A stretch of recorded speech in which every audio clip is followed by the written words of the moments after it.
तो चलिए एसआई 2026 के हिंदी पेपर का टॉपिक वाइज एनालिसिस करते हैं।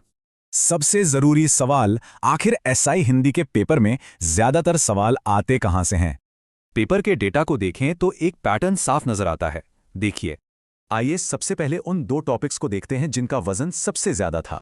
क्या आप सोच सकते हैं, सबसे ज्यादा 12 सवाल मुहावरे और लोकोक्तियों से थे। और ठीक इसके पीछे पारिभाषिक शब्दावली से पूरे 11 सवाल पूछे गए।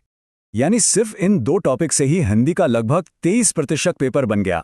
अब जरा बड़े पैमाने पर देखते हैं कि वोकैबुलरी सेक्शन का वेटेज कैसा रहा।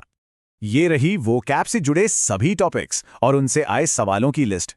ये चार्ट साफ दिखाता है कि टॉप 3 वोकैब टॉपिक्स कितने ज्यादा जरूरी हैं।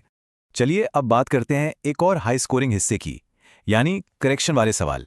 शब्द शुद्धि और वाक्य शुद्धि दोनों को पेपर में बिल्कुल बराबर का महत्व मिला। दोनों को मिलाकर पूरे 16 सवाल बने, जो कि एक बहुत बड़ा हिस्सा है।